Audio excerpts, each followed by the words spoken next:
Hello and welcome to my bedroom. It has been a very long time since I have made a YouTube video about anything. So real quick, I just wanted to say that, I was looking through the comments on some of my old videos, some of my old book reviews and stuff.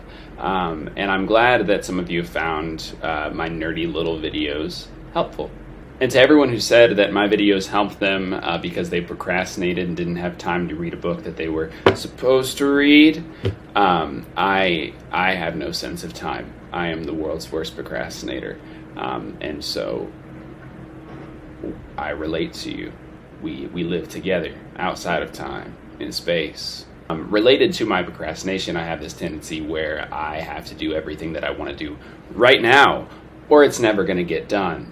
So on Lyrical Learning, we take literary terms, devices, and we just describe them. We describe their utility. We give some phrases, a literary example or two, and then examples of where and how these appear in rap lyrics, and to what end the medium either uses that device to communicate something in a new way that it wouldn't be able to without that device, and or the ways in which hip-hop as a medium sort of transforms the device itself, gives it a new utility or a new meaning that it wouldn't have been able to assume without the medium of rap music. Today we're going to talk about litotes. That's a fun word.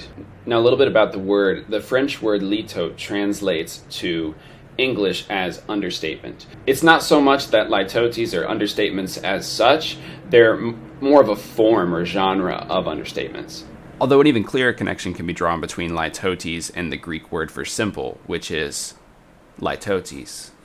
It's important also to keep in mind that when you're using litotes in a sentence, when you're using the word, when you're saying litotes in a sentence, that litotes is the singular and the plural form. There is no singular litote or litote. There is only litotes. Litotes are a specific type of understatement in which the affirmative is expressed directly by the negative. So the affirmative is implied by a description of the negative. That sounds like math. It's not. Technically, every time we say that something is not X in order to imply that it is Y, that sounds so much more mathematical. I don't know why I described it that way. It is technically a form of irony. There is an irony to it, but I take issue with that type of description because the irony almost comes at you so fast that it doesn't even register as irony. For example, if you use litotes in a sentence like he's not the brightest in the class in order to imply that he is dumb, you can see the connection to understatement and you can feel that little bit of irony, but it comes so fast. He is not the brightest in the class. So the irony is in the structure of the sentence, not in the description of the person, place, thing, or idea themselves. Although sometimes it can be used to a greater ironic effect, especially if you're being subtly critical of someone or something. For example, instead of saying, "Wow, it looks like their relationship sucks. That's terrible. They should break up," you could say, "They don't seem like the happiest couple in the world." So it adds this subtlety and this gentleness to it that nonetheless, at the same time, makes it a little bit more biting, if the people in that couple hear that. Now, of course, the nature of this interaction changes if one comes closer to let's say the couple in question over here. Their relationship does not seem like the happiest in the world. They don't seem like the happiest couple in the world. I understand as the speaker, and you here listening to me, we both have this mutual understanding that it is actually much worse than that. And so my criticism actually becomes more biting because of the subtlety that I'm using, litotes, to kind of cast upon it. The interaction changes if I'm talking directly to the two people. So let's say, the sentence is instead, you two don't seem like the happiest couple in the world. Now that subtle gentleness, now it adds compassion to it, unless you are criticizing them directly to their faces, which would be even more biting, I guess, like do your thing. But in both cases, it's an example of being able to say something without directly saying it. It's a process of implication. And it's in such delicate situations that litotes frequently appear in terms of your everyday, social dialogues. For example, if you were trying to explain something to me and I just wasn't getting it, you might say, it's not rocket science. And I, with reference to contextual information, of course, know that rocket science is difficult and that rocket scientists are infinitely smarter than I will ever be. And so by telling me it's not rocket science, you're telling me, you don't have to be smart to understand this.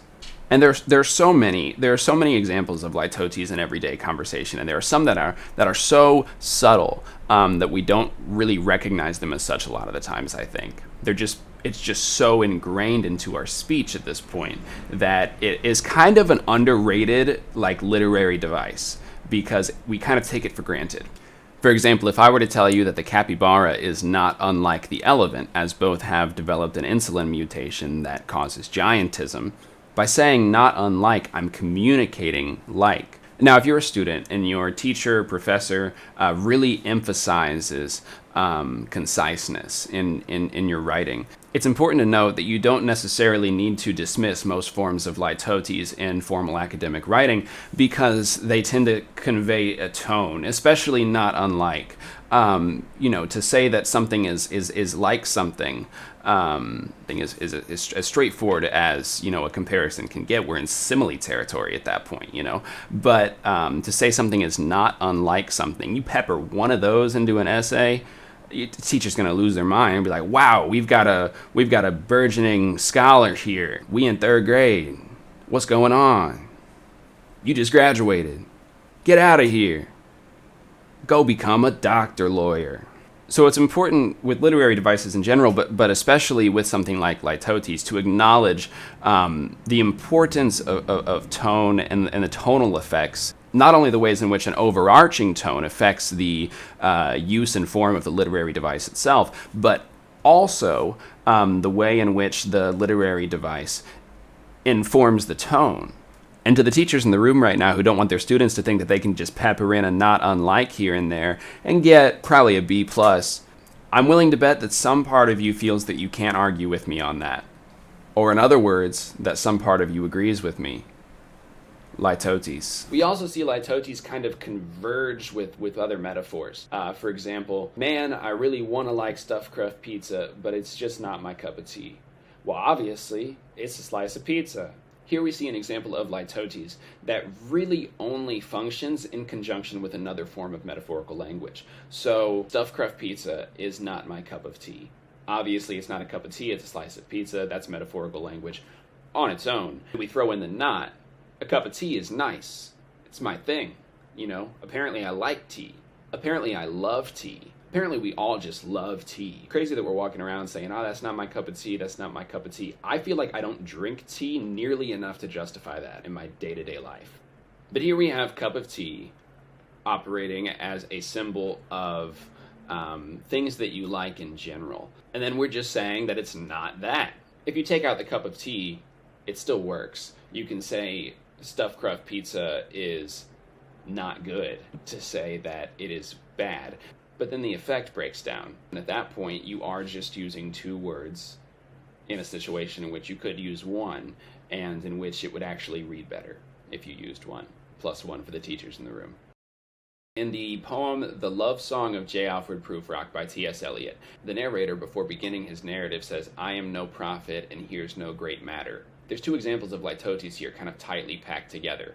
The narrator is saying, here is no great matter, which is just to say that here is something insignificant.